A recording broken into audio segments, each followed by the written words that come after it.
Donald Trump has been re-indicted on 4 felony charges related to his effort to subvert the 2020 presidential election.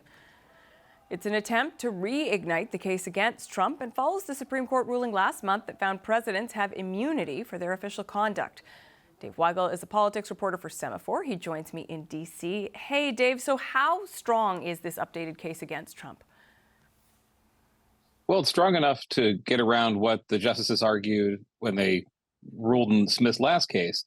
There is still an ongoing legal argument over what official duties are. They're not very well defined in the Constitution. Everything Trump is accused of regards to 2020, regards to January 6th, were about getting himself reelected. Those weren't official duties. And those parts of that the Supreme Court disagreed with. But if you go back and read their decision, it was like a lot of hot potatoes that come their way. It was just kind of tossed. It was that this needs to be looked at again. And the cynical view from Democrats, I think shared by a lot of people, but mostly Democrats, was that the courts have, from all levels, especially when Trump appointees are involved, have been delaying Trump's legal judgments long enough that none will happen before the election. The New York campaign interference case happened. Even that arraignment has been delayed by what the Supreme Court did. But the question a lot of people have is, if Trump wins again, what happens to these cases? If Trump doesn't win again, it's less likely that courts would be moving these things to, beyond the election. I think there's one case in Arizona about interference that already got moved to 2026. That's probably a moot point if Trump wins. It's not a moot point if he doesn't. What do you think this new inflection point, let's say, and we know that the judge was going to be looking at the case soon as well, what will the political ramifications potentially be for Trump?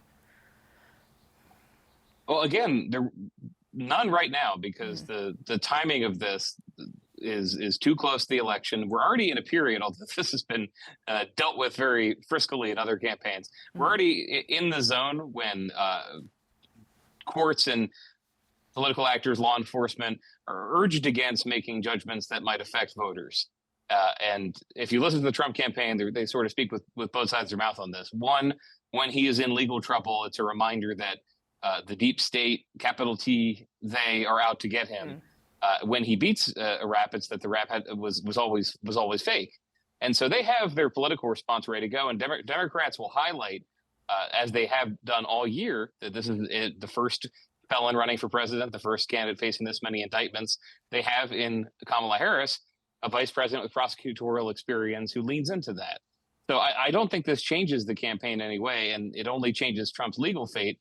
Again, if he doesn't win the election and he's facing these charges, these indictments, these lawsuits in a world where he is not the Republican presidential nominee. We just don't know if we're in that one for another 3 months.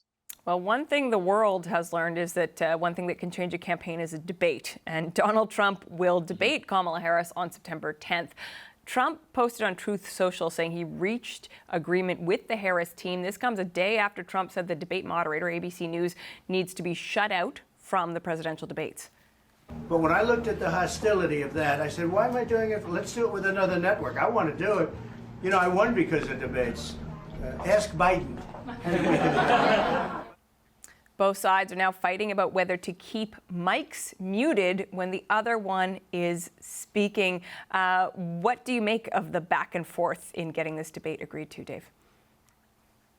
Well, it's probably not over because the Trump campaign wants more debates. J.D. Vance had wanted 2 vice presidential debates, which he's not going to get. And the points of negotiation right now are mic muting, whether the debate will be seated or standing. We're not going to see the sort of town hall debates that we saw for a couple decades before both parties pulled out of the Commission on Presidential Debates that used to run things in a nonpartisan way. So those are the sticking points. If you are not paying a ton of attention to each negotiating tactic day by day, you're not missing a lot. The key is that they're going to face again. The question for Democrats was how much of Trump's failure to debate Joe Biden in 2020 was due to him being unruly, talking over the moderators, talking over Biden. How much did that hurt him? They felt that it did, but they've also done well in debates with Trump where that didn't happen. Trump, and you heard him do a little bit of that in this in the clip. Trump has a way of overstating what he did in the past, so he won every debate. How everyone he's debated is incompetent. Now with Biden, I think he has bragging rights for life because Biden ended his campaign after their June 27th debate. But if you go back to polling at the time, Trump was seen as ineffective in the first debate with Hillary Clinton, ineffective in both debates with Biden, and the Trump campaign in 2020. And the Trump campaign keeps making fun of Vice President Harris's intelligence, her ability to take questions, her ability to answer things on the fly.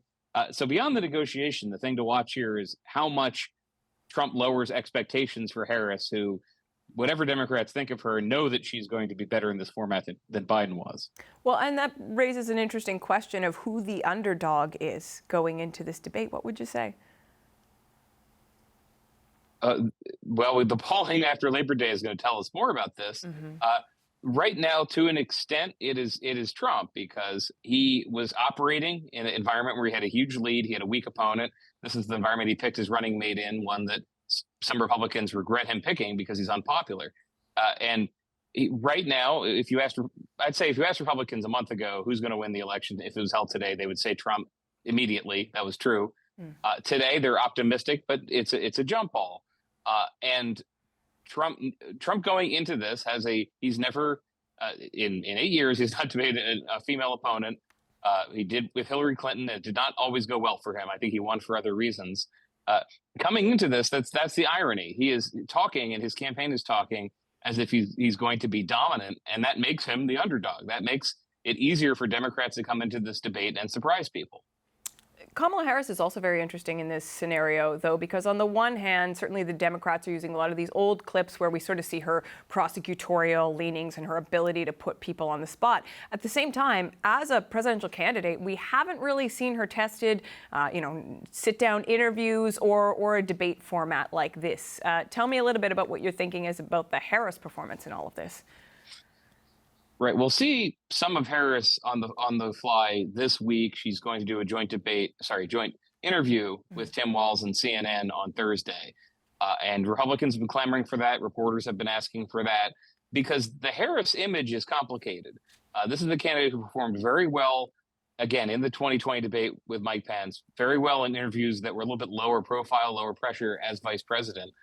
It was, I wouldn't say easy to get a sit down with her a month ago, but she was doing some lower profile interviews with reporters, going back and forth, staying on message. And some Republicans agree with Democrats that she got better at this over the last 4 years. She went from a politician who was very unsteady about what she was running on and who she needed to please in the party to somebody a lot more confident. You saw that in the convention speech. She can't just go on a debate stage and give the convention speech or an interview.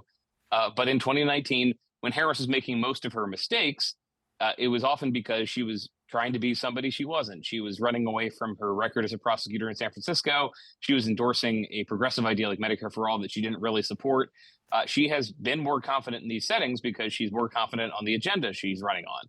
And so that is why Harris, despite the clips you can find anywhere, you can find Republicans circulating clips of Harris looking lost or loopy or having trouble answering a question in 20 seconds. They still have those clips, but the Harris that you've seen even before this campaign started in 20, 30-minute stretches is much more competent than that. Appreciate you putting this all into perspective for us. Thank you. Dave Weigel with Semafor.